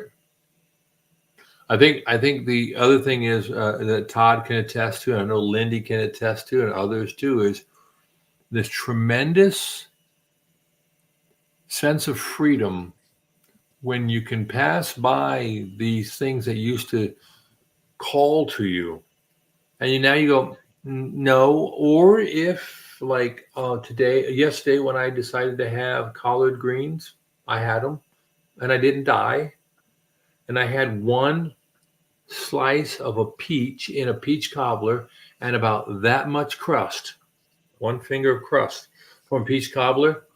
I didn't die. I didn't run off and have to stuff my face with all sorts of other things because I said, I'm going to have this one thing.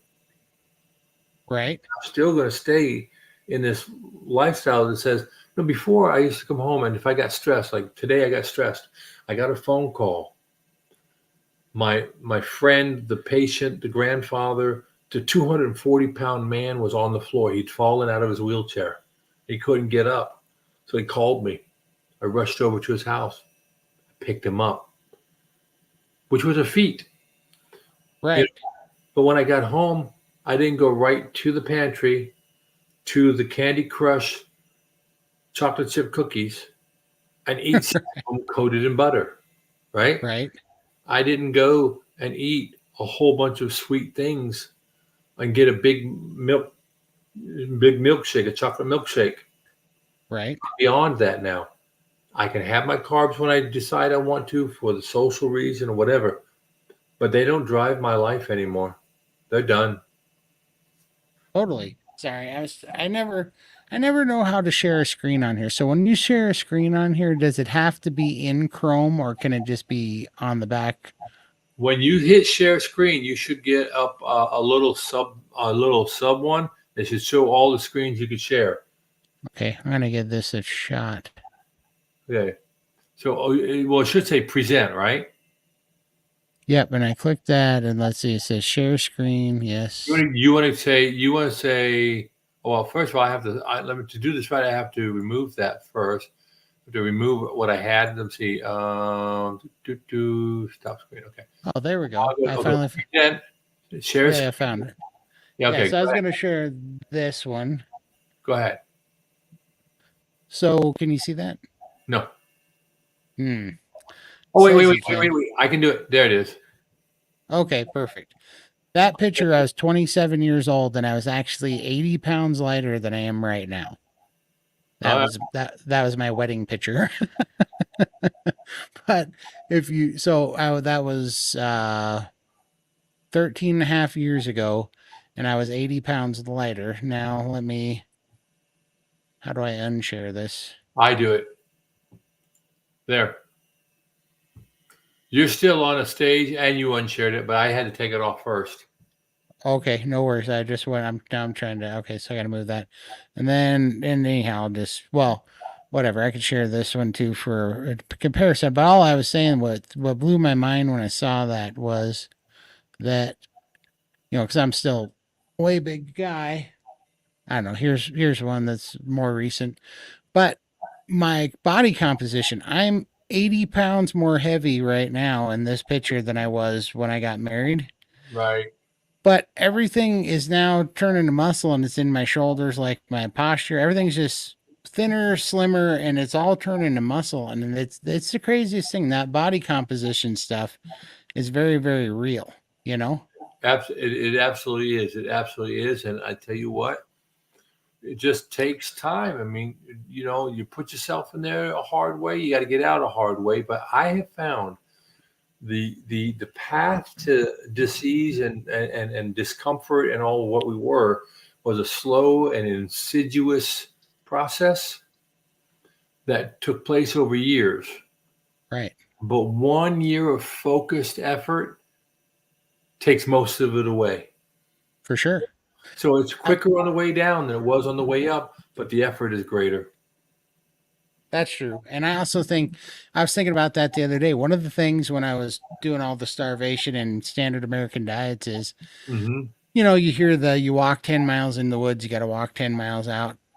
Right. It's absolutely, Lindy. It's true to an extent, but I think we do have this tool that we don't realize how amazing it is. And our bodies are actually pretty outstandingly amazing pieces of equipment. We would have been, with as bad as we treated our bodies to get into the shape that we were in. It actually did an incredible job of keeping the wolves away for us for a long, long time. You know what I mean? Yeah. And so we had our bodies fighting, the putting up the resistance to keep us as healthy as could be under the circumstances. But when we feed it carnivore and we give it the fat and the protein and the nutrition and we keep from poison it every day, it's incredible what this body can do in a year, Yeah, it is. And I was reading in a lot about autophagy about a year ago. Yeah. And in reading that about how the body is able to go to things and unzip things and take pieces and clip pieces at once to go make other things. And Right. our body is so, hello, Carnivore Transformer. Good to see you, buddy. Welcome to the mix here.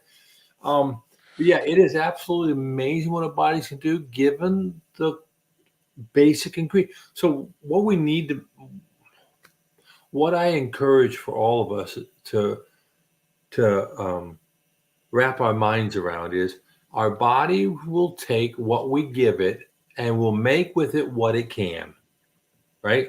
Our bodies are wonderfully and beautifully and mysteriously created. And, as a kid, I used to make mud pies. I don't know if you all have made mud pies. I still remember making mud pies because I liked making them, right? Right. And our bodies will make what it can with what it has. Wrong, right, or indifferent. And the body wants to continue, right? For sure. So the question we have left is, are we going to give our bodies what it prefers? Or are we going to allow our body time to work with this new material set that we've given it, right? No, Right. Todd, you do a lot of electrical stuff, right?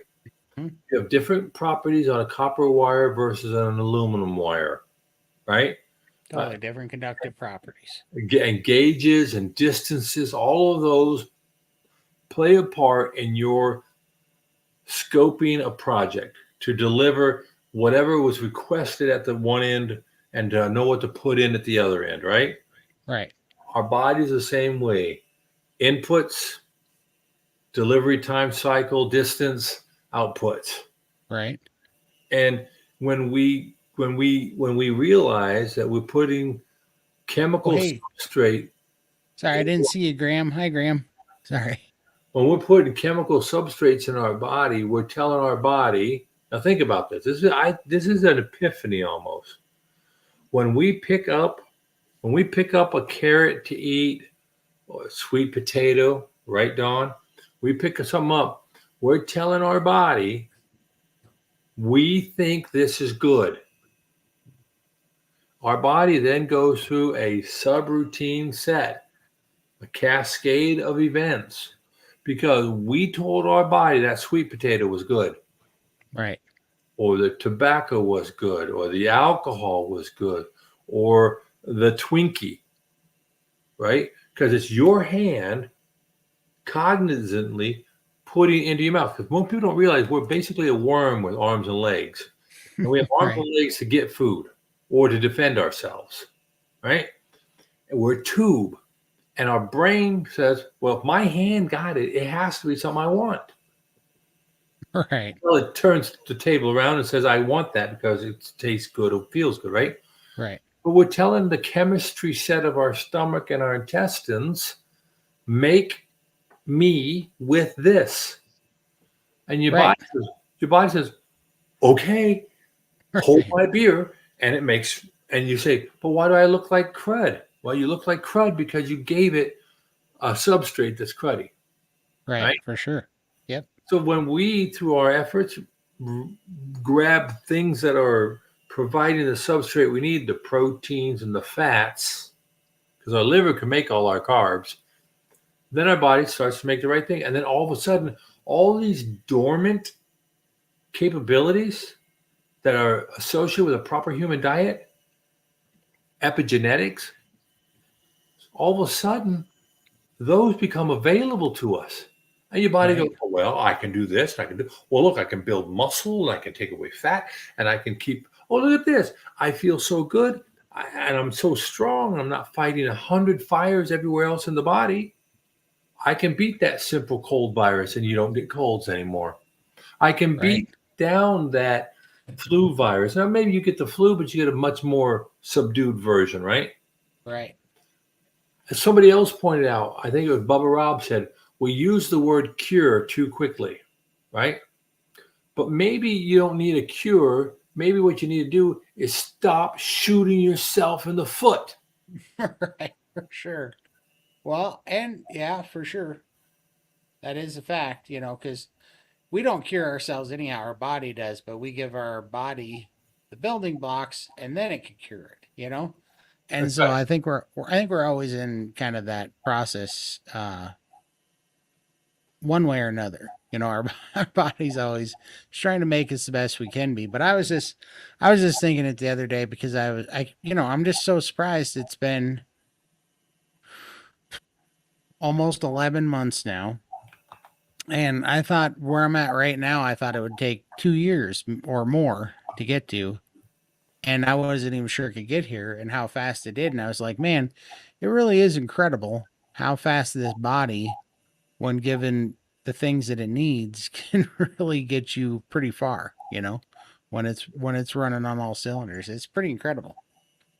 Yeah, hey, Maribel, if you're on day 4, no sugar, hang in there. Hang in there.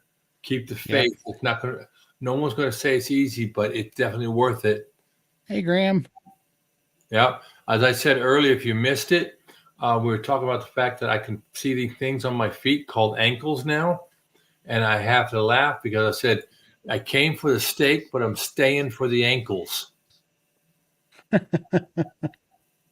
Anyway, yep, but good to see. I'm glad to see so many people here. Thank you for commenting. Hello, Sandra. Good to see you. Yeah, your hand reaching forward anyway. I get it. I get it. I get it. And by the way, Kimberly up here, that's why I say that. We have a lot of believers in the carnivore field and area. Absolutely. We have some people who don't profess, but that's okay. I love everybody because that's what we're told to do. And I just think that here we are unashamed, we are unabashed about our faith, but by the same word, we don't bash our faith either or bash people with it. Lisa, good to see you. But keep the stinking sweet potatoes out of your life for now, okay? There you go. What do we have here? Hey, Maribel says, someone did a blind test, tried device, everybody couldn't tell the flavor. Yeah, that's right. Did you know that if you take a Coke can, I want to say, I'm going to use a number. I don't know if this is the right number, but there's a number. If you look at the Coke can and you take it down to 60 feet under the water, maybe 20 meters, which would be like roughly 60 feet. And people say, yeah, it's a red Coke can, right? The problem is you can't see red at that level because of the water and what it does. You can't see that wavelength, but your brain fills it in. So, That's funny. yeah. Dawn, exactly. Wonderfully made. Yes, right. What do we have here? Yeah. Oh, yep, yep, yep, yep. Good. I don't want anybody suffering from nothing. Yep. Yeah, right. Same here. Nope, kicking butt. Yeah, my own butt. Yeah. We are blessed. Amen. Now we are caught up, and I like to catch up, because I know when I am out there in comment land, it's good to get acknowledged, see it. Oh, that's awesome. Yeah, and for sure. Yeah, I got in hot water the other day, and our podcast, our live stream, me and Lindy's ended up going 5 hours because I got so behind on chats. I got us in trouble. Well, Uh, that happened. So, Kim, I am 3 months into carnivore, but I know that many are believe it's right. You know, Again, I've seen comments. I've seen people even post videos saying, "Is carnivore Christian?" and all this, right? And you know, I'm not going to get into parsing hairs with doctrine. I'm not going to do it. But what I am going to sit there and say is, when I read, and I read every day, when I read, it's what we, it's what comes out of us that is a problematic, not what goes into us. And that was where we were told, hey, you can eat this, but just because you can doesn't mean you should eat the same thing like that all the time. Like, you can eat ice cream, but Nana would tell you you can't eat it every day. Yeah, right. So I think that there is a there is a sense of propriety. Is that the right word there, Todd? There's yeah, proprietary. Yeah, there's a sense of being of understanding. Just because you can doesn't mean you Oh, should. yeah. Yep, absolutely. Yeah, and I get the same thing, because I'm a huge proponent of carnivore, obviously, but I also, as a Christian, I don't, God made the Garden of Eden, not the meat locker of Eden. So I believe there is a point to some vegetables. I don't know if we screwed them up. I don't know if I just was in the other ditch for so long that this is the cure for me right now. I don't know, because they talk about how we changed the seed through botany through many years, and there's much more fructose and everything, and we screwed up the original seed. Could be, I have no idea. I just I know that this is really helping my body right now. I personally think that when you're healthy and your body has the correct building blocks, and if we got away from all these toxins that are not just in the food but in the plastic and in the air and the things that we touch, there's no telling how much this is all having an effect on us, right? And so for whatever reason right now, for a lot of people, the real true blue answer is a high fat, high protein, animal based elimination diet, and it is working spectacularly, and at least that can get us all back to a super solid foundation and baseline, where then we can go have the strength and the mental ability to go test these things and do it logically and with, you know, a better chance at finding out what's optimal. I think right now, I think we just have to find an optimal diet, but this is a great baseline. So I'm not going to say that those guys that eat a little bit of fruit or whatever are wrong. I'm just saying I know that it throws me into a tailspin with the sugar craving, so I'm just not doing it right now. You know what I mean? Yeah, I do, and I think you touched on something that gets enumerated many times in many videos and live streams, and that is you are where you are now, and you need to know what is good for you now. What is good for you today may not be where you'll be in 6 months. What Right. you crave today, you may not crave at all in 6 months, right? For sure. So it's having the what is the word I'm looking for? It's having the understanding and communication with your body for what you're ingesting and what it's doing to you today, and not saying and being so dogmatic that in 3 months, 6 months, or a year, that's all I'm going to do. I'm going to eat 24 eggs every day. All right. Totally. Instead, it's about saying, hey, look, I'm learning to listen to my body.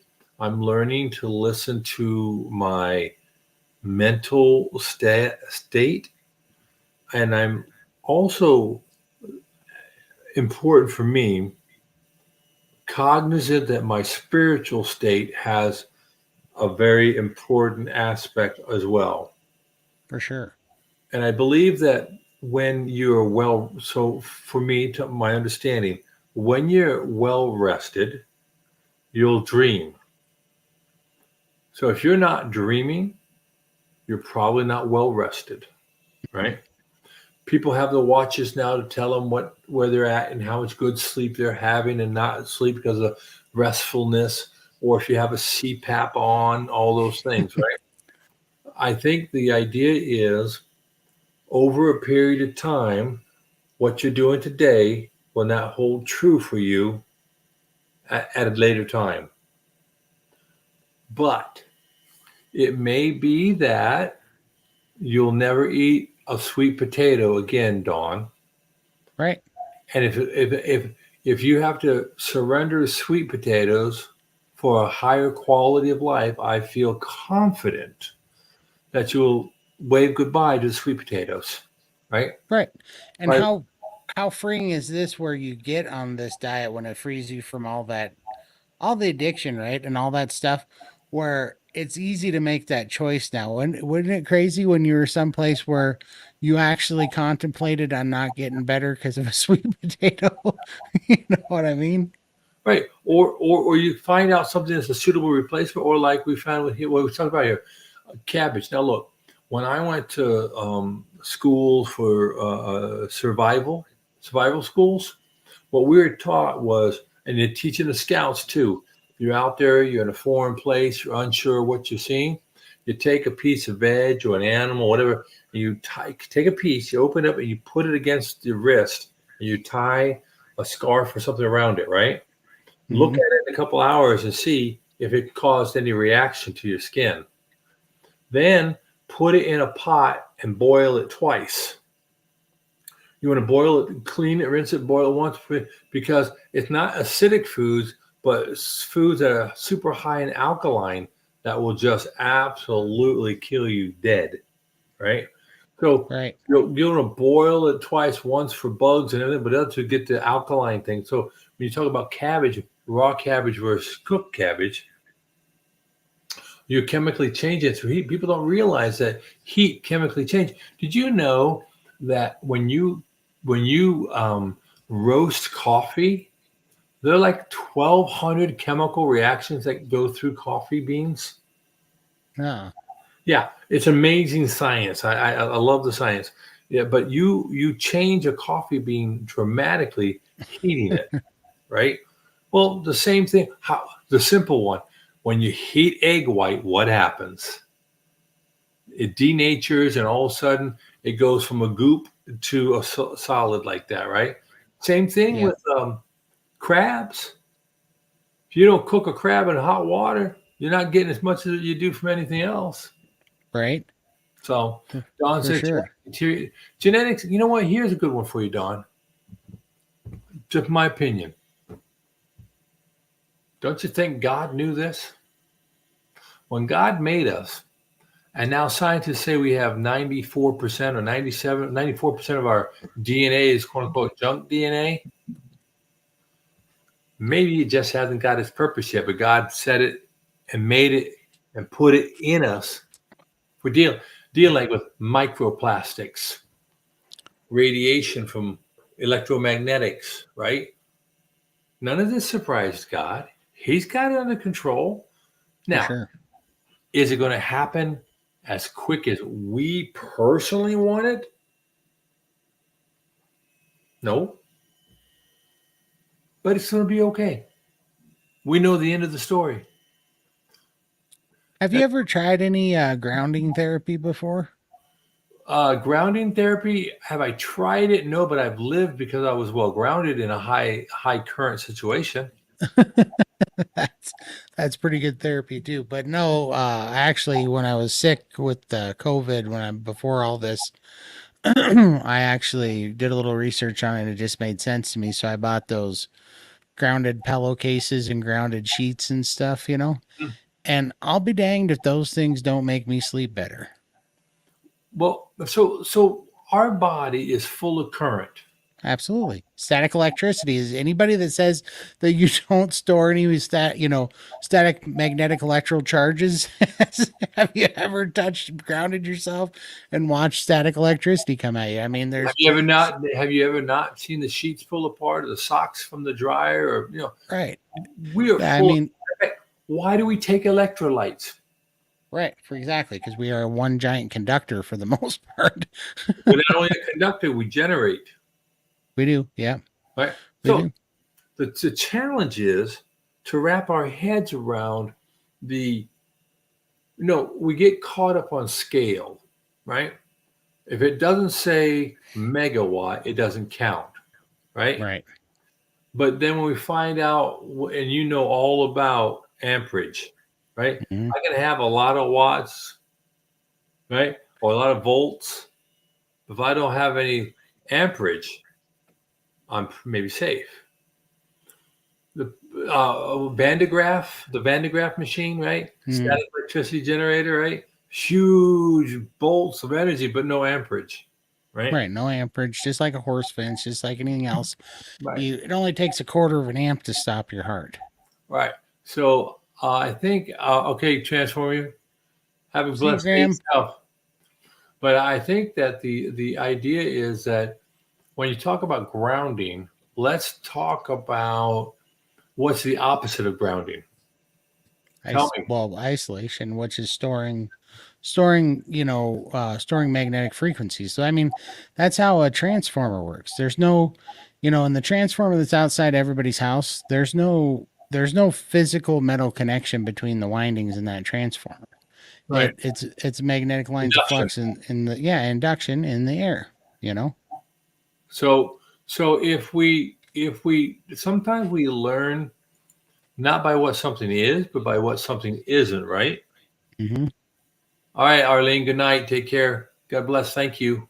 Thank you to everybody who came in tonight and they're going in and out. We're just going on and on here because that's what we do here.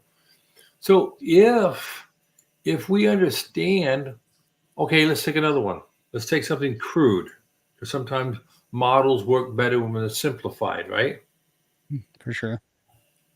Constipation, right? Nobody in this adult forum would say constipation is a healthy thing, right? Yeah, for sure. All right. So, what is constipation? Constipation is an interruption to the regular flow, right? Your body has an expectation to move things along. If it doesn't move things along and it backs up, then you're not able to filter, to reduce, to remove, etc. ad nauseum. And then you eventually get to a point where you have physical distress. And then that physical distress becomes obstructive distress, which becomes then a super bad leaky gut and all that other stuff, right? And then you die. Right. And then you die. And I hate that, right? Right.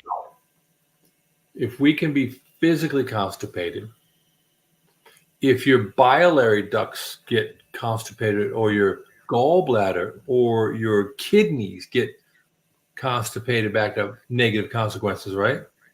Oh, for sure. I have constipated lymphatic ducts right now. Right, right. you know.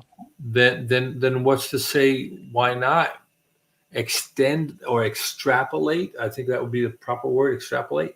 Extrapolate that to other flows within the body, Right. right? What happens if you don't get the fluid in your brain able to drain? Right. Yeah. Your spinal tap or spinal fluid. Yeah. What Yeah. if you don't get the infectious pockets in your jaw to drain? Right. right? We told, what if you don't get your sinuses to drain? All right. Right. Elevate our thoughts to apply the same principles, albeit in a different physics, to electrical paths. Right. Makes sense. Right. Now, Todd, if you're a man who thinks a lot, who stresses a lot, do you think that there's a chance that you're creating more electrical impulses? Yeah, I think so. I mean, it almost has to, because any kind of movement or activity is going to create those very things. It's just like anything moving in a magnetic field is going to create some kind of energy. Right. Good night, Laura. Thank you for coming by. Yeah, so if you're stressed, you're sitting down, you're not doing any biomechanical stuff. You're in your shoes, you're in your socks, you're on luxury vinyl planking, standing on cement, whatever, and you never touch the ground. Right? You never How get does your grounded. body balance? Yep, for sure. And then So especially when you think about how, I believe like pretty much all the vitamins in the soil come from the sun, right? And then you're sitting here isolated because one thing, when you are grounded, you are a path, right? So you're basically a conduit, right? You're like an open valve, so things can run through you. And I often wonder, that's like how much vitamins and how much, good frequency and are you getting out of the sun when you're out in the sun if you're not grounded, because then you're isolated, right? It's just like a broken connection.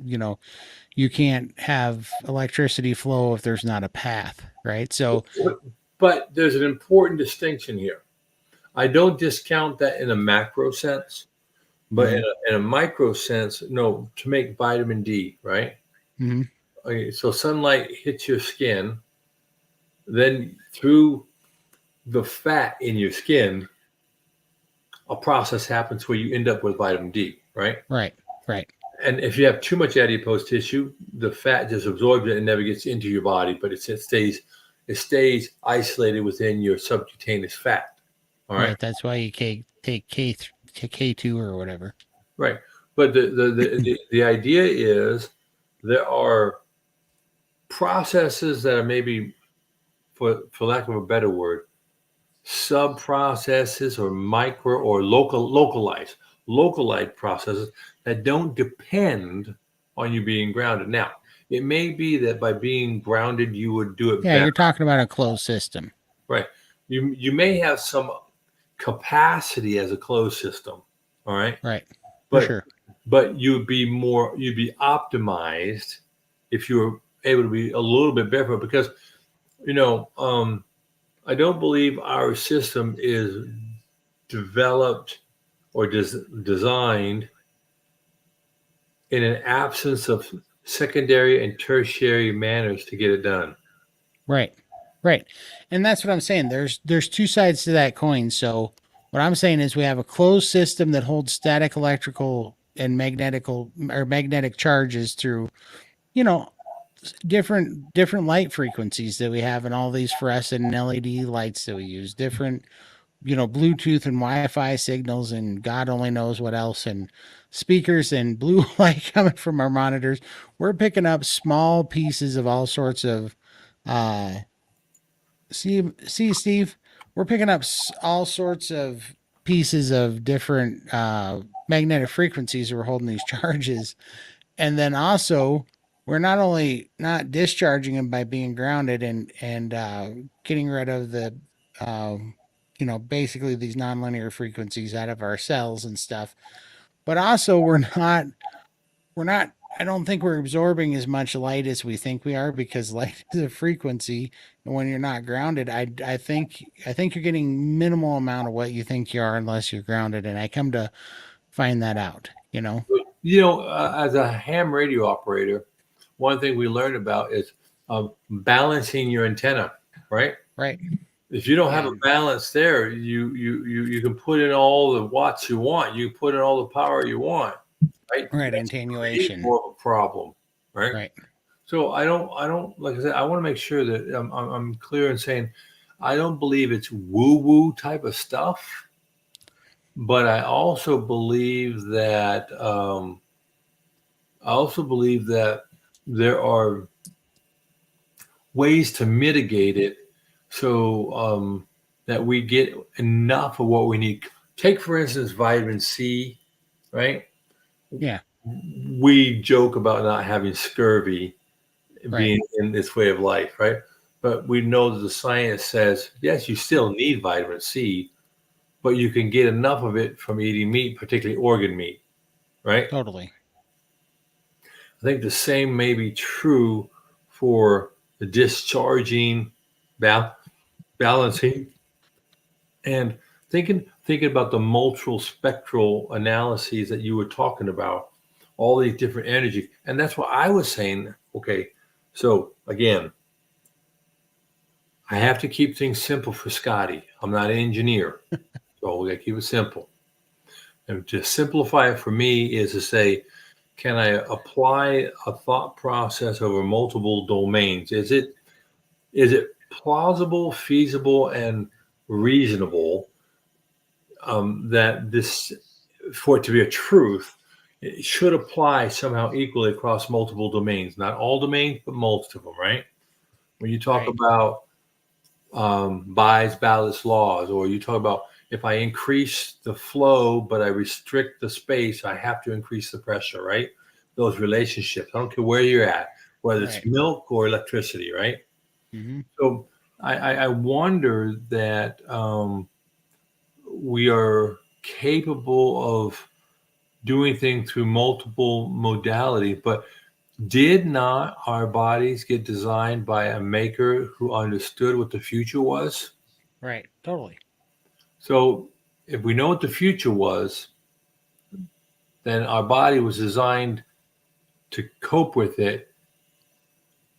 And I don't think anything catches God by surprise. No, I'm I'm certain of that for sure as well. Yeah. So then if that's the case, then I'm not worried about GMGOs or Bluetooth. Now, that doesn't mean I'm stupid and I want to put the cell phone in my pocket by the family jewels if I'm a young man. Okay. Right. Totally. But it doesn't mean that I want to eat every new food that's ever designed. Right. But it also means I'm not afraid of it because it's all been figured out. Was it? I was just reading that one. Yeah. Yeah, bare feet. I got to be honest with you. When you talk about never got sick either, when I was stationed over in the berry wag, right? The finger. When I was stationed in Germany, I lived with this German girl for a number of years. Tried to marry her, didn't work out. Anyway, obviously, but she always told me that if I didn't wear slippers around the house, I was going to get sick. I grew up in the desert. We used to run the streets of the mean streets of El Paso, Texas, as a kid, barefoot, playing football in the street barefoot, running through the desert barefoot. Right? We had shoes, but we didn't have many of them, so we didn't want to tear them up. I never got sick. I'd walk out in the snow. I was out on maneuvers in the military, standing in snow to my kneecaps, relieving myself in the middle of the night. Not a problem. I met her, heard this all the time, started wearing shoes and socks all the time. And then for years, until about 2 years ago, for years, if I went around the house, even though my house is kept at a balmy 73 degrees, right? 3 minutes without it, and snot would run down my face because I thought that was the expected behavior to cold feet. Right. Now I said, no, I ain't got time for that. I'm not putting on all that stuff, right? Right here. We're told right here. It's all, a lot of it's right in here. Our health is right there. And I think that we get told stuff and somebody has authority and we will just run with that and let that dictate our lives. And that's not right. like taking statin drugs. Yeah, absolutely. Yeah, you get used to making concessions over strangest things, and you get very programmed into those things. My dad, always talked about the if you put a frog in a cage, right, and it's 18 inches high, that's all the further, after like I think they said after 4 months or something, that's all the further that frog will ever jump. Mm-hmm. Same thing. It's just in their head. And I love that verse there, Don. That's absolutely, absolutely true. It says, for all your worry, you won't add another hour to your life.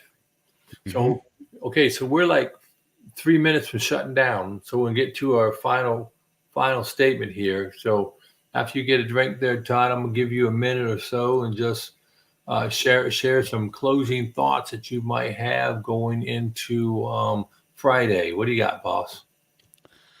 Oh, I'd just say, you know, pick some things up that you want to try to tackle this week, man. It's for me, it's getting fun. Kind of like you were saying earlier, it's getting really fun to be able to tackle these things one at a time. They used to be real big things, and now that I'm adding up some big numbers, going on a year without sugar, caffeine, carbs, you know, process anything. All these little things got rid of the coffee and the tea and all this stuff. It's getting really fun just to see how far you can push it. That's kind of where this Copenhagen going, getting rid of that. It's like, I finally feel like this is going to be really easy to tackle, and it's starting to feel really good not to be dominated by anything. So I just say definitely get on carnivore if you can, if you got these problems, and then it just starts growing as almost like a life mantra or something to start picking these things off. Yeah, I think that snowball effect is an absolute truth, and we see it replicated. Like I said, in multiple domains, you can snowball your debt, right? Isn't that what Totally. we hear? You can do a lot of things when you sit there and say, "I don't have to have everything right now. I can have them over time as I knock them down one at a time." And next thing you know, you've accomplished great things, right? For sure. When you start to design a circuit or design a building or whatever it is you're designing, you don't go open a piece of paper and go, oh, it's done. You've got to start and build, and you may have to go back and redraw. You may have to reconsider some new inputs and go back and Right. go, oh, now all of a sudden they want a charging station for EVs. How many EVs? You might have to go back to the drawing board. Now I have to put in different wiring. The same thing holds true as we go through this effort in our lives. We will go back to the drawing board. Do not be afraid to reconsider your position. For sure. It's not a hill to die on. It's, hey, you know what? We found out, Dawn, don't eat sweet potatoes. You went, you did it, didn't work out. Fine. File that factoid in the back, press on, right? But I think for me to close up today, for all of us, since we have so many great believers here, this is what I think. Today is Thursday. I don't know when you may go to church. I don't know where you will go to church. I don't know if you go to church. But shouldn't we plan our largest or biggest, our most time consumed, if we would, point of worship to God, at least as well as we plan a trip with the family to go somewhere? We will spend days, if not weeks, planning our trip. And then the day of the trip, right, to go to, I'll say Disney, for lack of a better word, or Yellowstone, or whatever you want to do, right? Shouldn't we plan for our opportunity to worship the same way? So I say that very often in my other channel where I do my Bible reading, that let's be about preparing our hearts so that when Sunday comes around, we put off we change our schedule for Saturday to do it on Friday. So whatever we do, if Sunday, the prototypical day for worship, is your day of worship, try to do on Friday what you do on Saturday. So then when Saturday rolls around, you're freed up. If you need to iron a shirt, get gas in the car, do your shopping, so that when you get to your house of worship, that you can fully engage in that. And that's the same thing we do for our way of eating too, right, Todd? You prepare things, you buy the right things, you set your goals to be in alignment. Well, let's do the same thing with our worship, so that when you get to church on Sunday, if you do bedside church, I understand people do bedside church, then by all means, be prepared, so that when you do it, you are unencumbered by all the things that seem to get in the way. So you get there and you worship as completely as you can. And that is my thing. I wanted everybody to know as we go into the weekend, because I don't have a scheduled time to come back. This is Thursday, my last quote unquote night of the week. Take advantage of the opportunity you have to worship. Be sure to repent, and then just, we are all children. All of us believers have been guaranteed to be in the kingdom of heaven with God. And Jesus is charged with holding on to us, and he will not let go of us. If we believe that, then what's left to do? Nothing. No. Pour into other people. Right. Yeah. All we have left to do. So Ecclesiastes comes into understanding when the richest, most knowledgeable, most wise man says nothing matters but to do God's work, to serve God, right? The past 2 weeks working with Jerry and doing things, that have become crystal clear to me. Given that I've got the kingdom of heaven guaranteed to me, given that nothing in this world will ever have anything for me except the people, and to be the salt that's needed in other people's lives, to pour in and to be something valuable to them, that's all that's left. I mean, I'm old. I already had my kids. I've already done all that. You know what I mean? I understand when you take on those things, those are important things to do. I'm not trying to ever say that family is not important. But what I'm saying, for me, at this point in time, all I have left is to pour into others. I have nothing left to do. I've already been guaranteed. Now, does that mean my life's going to be perfect and easy? No. But what it does mean is there's nothing this world holds for me that I need to surrender my position of faith for. And given that, I feel pretty good. Right. So with that, I'm going to let you all go. Thank you so much for everybody being here. Thank you for those who stayed to the bloody end, so to speak. Todd, thank you for coming in and being courageous to join in the stream and to share your witness, your testimony. And congratulations to you for getting on to the next big thing, which is that Copenhagen. For sure. I appreciate it, man. Always fun to hang out with you, and I appreciate you having me on, man. All right. Now you take care, all right? You too. We'll see you guys. All right. God bless. Thanks for stopping in. We'll see you around. Bye-bye. See ya.